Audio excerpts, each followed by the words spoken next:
Thank you very much. I am really glad to be here.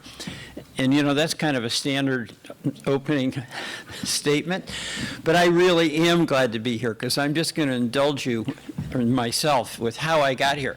Last night, I was at the UN yesterday, which I'll talk about a bit in a moment.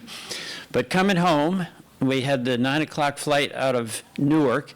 It got to Burlington on time, but it was fogged in. All you were sleeping tightly. The airport was we turned around and went back to Newark.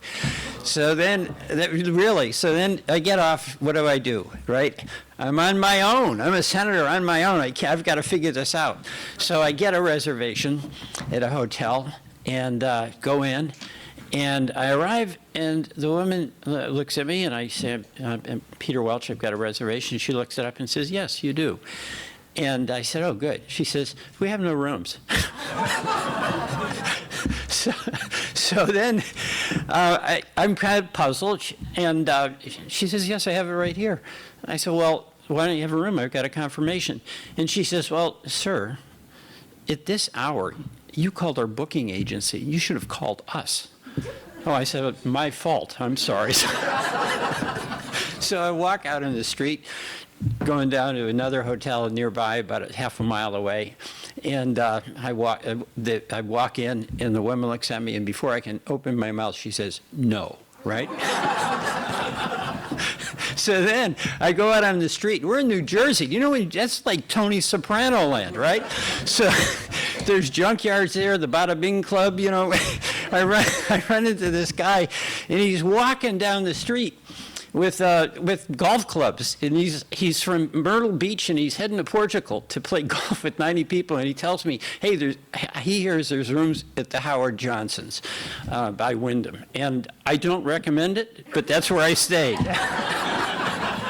So then this morning, I take the plane, and as it's coming in, and just in time, so I could be with you, which I've been really looking forward to, the plane starts on its approach, and all of a sudden that horrible sinking feeling, it goes up again, and the pilot tells us, well, it's fogged in, we'll make one more pass, but otherwise we're heading off to Portland.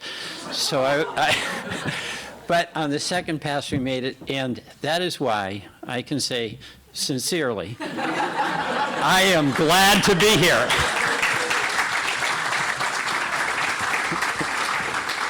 You know, I do want to talk about my visit to the UN, but I so admire the work that you're doing in the topic, Bridges for Peace, and the tradition that you're carrying on of Vermont having, number one, an immense interest in the world beyond Vermont, and number two, a significant influence in the world beyond Vermont.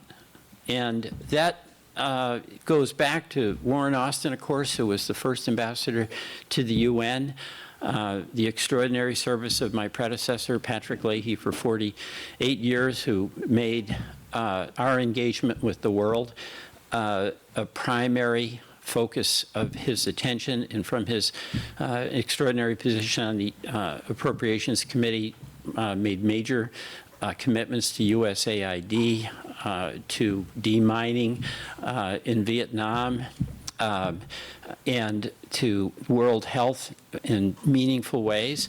It's really kind of inspiring for all of us in Vermont that we've had that tradition. And by the way, his first vote when he went to Congress was against the war in Vietnam. It was the beginning of when we started to come home. So that's a tradition, and I give credit to Senator Austin. I give enormous credit to Senator Leahy. But he was reflecting the views of the people right here in this room. You know, so it was not a heavy lift for him. It was deep in his heart, deep in his soul, and he did it, and he did it well. But it really, I think, came from the fact that this state has had this sense of responsibility and obligation to do more for folks and countries that need it. And I say that, I see Peter Clavell and all the work that you did after your mayoralty, and of course Madeline Kunin, the same thing. So we are carrying on a tradition, and I'm really quite proud to be part of that. You know, the UN, these are different times. you know, you were talking about that, and as well as you, Patricia and Maureen, I really appreciate it. But there was another person at the UN yesterday who got a little more attention than I did. His name was Trump. And it's astonishing, the speech he gave, and this is the context we're in. He rebuked global institutions. He's taken us out of UNESCO. He's taken us out of the World Health Organizations. At a speech to the UN with member countries, he told those member countries, your countries are going to hell.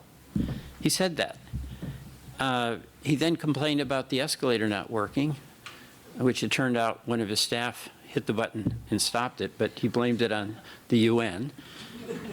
And he attacked the whole existential crisis we have of climate change as the climate hoax.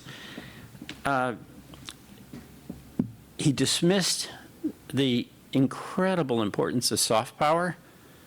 I mean, what's better than soft power? Really nothing, because the opposite of soft power leads to war. So that's the situation that our country is in right now, as expressed by the President of the United States. It's not the world we buy into, and it's the world that we have to change. And what I find so inspiring about being here with you is we maintain that commitment to being engaged in the world in a constructive way, even from the small state of Vermont. You know,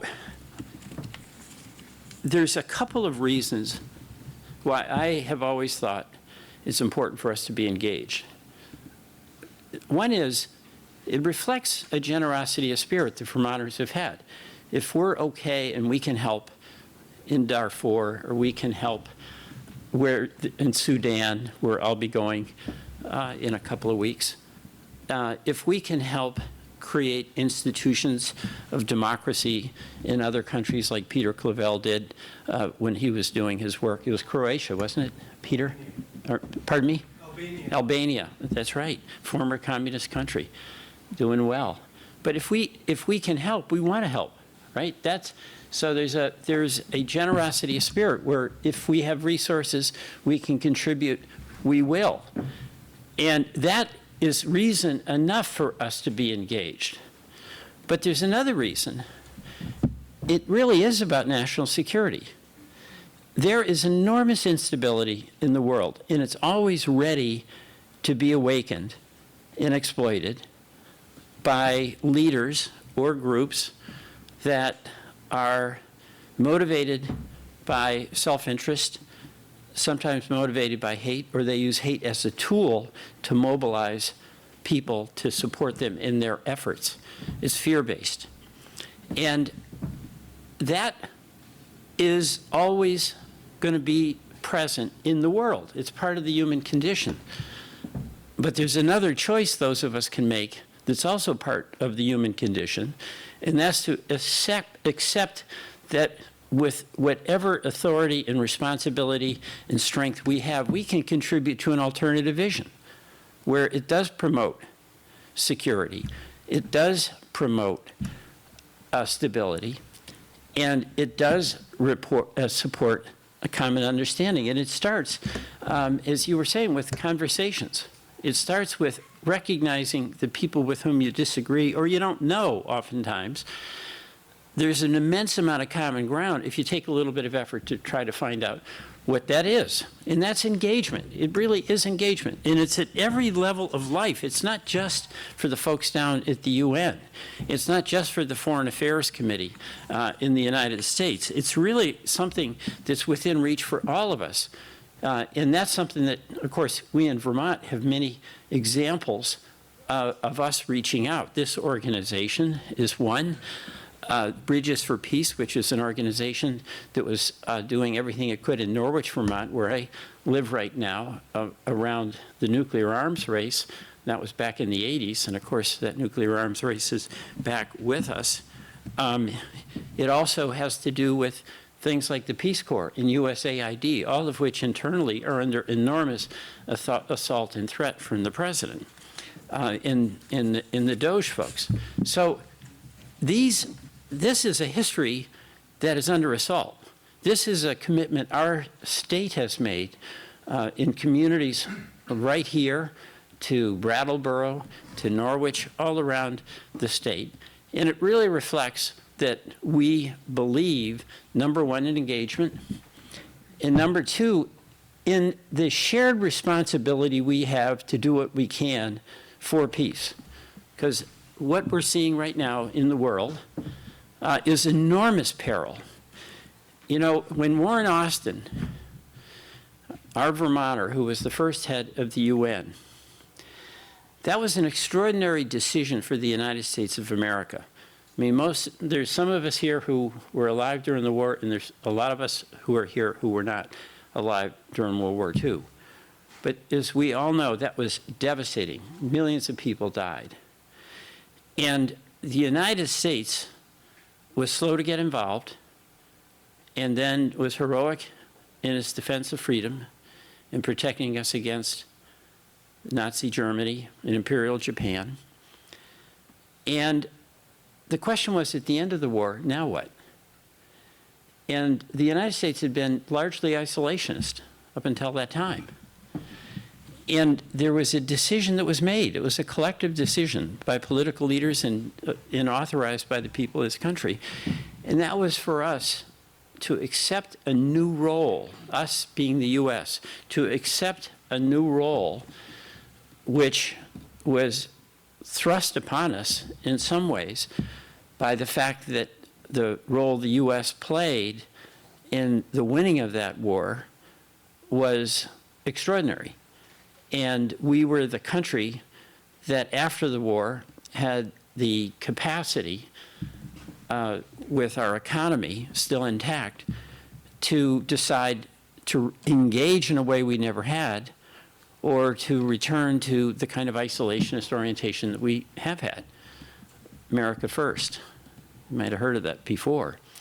But the point is, the leaders then decided we had to build these institutions. The UN was one of them.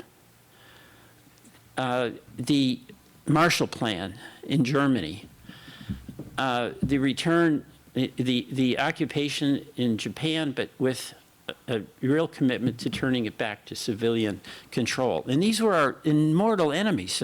Japan attacked us, the Holocaust by Germany, and how is it that that role that we played by creating these institutions, that has been very constructive in maintaining peace in the world to the benefit not just of the United States, but to the entire world.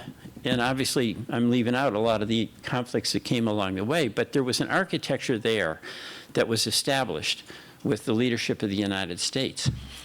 And we didn't necessarily want to do it, but sometimes you find yourself in a position where if you don't do it, no one will. And that's in our personal lives. There's an opportunity to say, yes, I'll help, or I won't. And you can just blind yourself to what is the peril that you see in front of you, and you can decide you're going to deal with it or not. It's the same thing for a country. Now, we don't have that attitude in this country now at the leadership levels. The so-called America First is basically America withdrawing. It's making unilateral deals based on transactional interests that are not sustainable. They're also extremely arbitrary, and they don't have to do with a philosophy or an architecture of security that has any kind of long-term durability to it. And that's explicit with what is happening with the administration in backing out of all of these organizations. And of course, the moment we're in right now, where some of the things that are going on, like in Gaza, and obviously the attack by Hamas, and we all condemn Hamas, was horrific. But this has been going on now over 2 years, 65,000 people killed. U.S. arms are being, the 2,000-pound bombs that are being dropped on apartment buildings that are 14 stories high because there's a suspected Hamas person on the second floor, and no end in sight to this peril, to this suffering. And That is the reason, actually, I was at the UN. You know, the Saudis and the French had led an initiative to recognize a Palestinian state. And I was meeting with the foreign minister of Saudi Arabia and offering my support for what they did. And by the way, on that topic, it's not like recognizing a Palestinian state creates a Palestinian state. We all understand that. But what it does is acknowledge that the United States' position on Israel and the Palestinians has always been a two-state solution. Bush 1, Bush 2, even during Trump 1, Obama, Clinton, we've always had a commitment to a two-state solution, but that's a fiction at this point.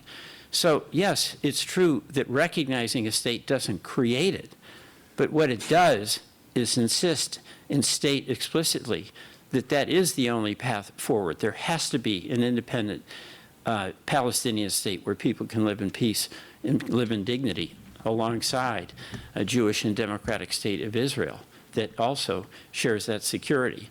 So that is why I was so supportive of what the Saudi minister did. In the conversations I was having with him was asking if he or the ambassador who I was with could come and brief many of my colleagues in the United States Senate who will take what they say very seriously about why they're proposing to support this two-state solution. And by the way, it's been tremendous working with Senator Sanders on this in the House. And in the first, it's our bombs, our military equipment that's being used. Senator Sanders led the first joint resolution saying the U.S. shouldn't be providing that military assistance. And there were 3 of us, Bernie, me, and Senator Markley. The last time we did it, we had 27 Democrats, a majority of the Democratic caucus. So I'm proud to work with Bernie and Becca on that. We get to vote on that in the Senate. But, you know, that goes back to me realizing Patrick Leahy was the one who stood up and said, hey, this Vietnam War, it's got to end. And he did that with the support of Vermonters. And I believe that there is an enormous horror in this state about the suffering that's continuing unabated in Gaza. But some of the other issues that aren't as much first and foremost, the nuclear arms race is about to escalate. You know, the START treaty that did put some limits on nuclear weapons is expiring. And we've got to restart that. This threat of nuclear weapons is probably greater today than it was in the 80s when Vermonters got so involved in the nuclear freeze movement. So it's another aspect of what this organization and all of us have to deal with. So there is, and you know, I want to mention Ukraine. It is so profoundly important that we support Ukraine in its resistance to the invasion by an autocrat who's intent on violating the principle that we established after World War II of territorial integrity. And that has something that has had bipartisan support in the U.S. Senate, not so much in the House, but where you've seen it on again, off again, President Trump not telling us or changing his mind each day as to what it is he will or won't do. But I believe it's really continues to be extremely important for us as a state and as a country to support Ukraine along with our allies and not go back to that pre-World War II ethic where because you had the power, you could use brute force to redefine your territorial borders. We cannot return to that world where dictators or strongmen literally can use military force to impose their will in themselves on another country. And it's extremely, extremely dangerous to us if we deviate from our defense of that principle of territorial integrity. So, you know, it is a really tough time now in our country. It's tough because a lot of the things, pardon me, that we've all taken for granted, like the rule of law, like accepting the outcome of elections, like freedom of speech. We've been blessed in this country where it didn't matter whether Republicans were in charge or Democrats were in charge. There were norms that we abided by. And one of them was free and fair elections. If you lost an election, you would accept the results as dictated by the voters, and you knew you had a chance to fight another day. Those days they're not over, but they're imperiled. And that is having significant effects on how we relate to one another in this country, and the anxiety that everybody has about the foundation underneath our feet. And in fact, one of the questions that's asked of me all the time, Peter, why don't you stop it? And it's a reflection of how horrified everyone is. But that's true in foreign policy. It used to be the United States was a beacon of hope. We were generous. We did go to places where we could be helpful. We did stand for democracy and freedom. And that is under attack, literally. So what does that mean? We make a choice.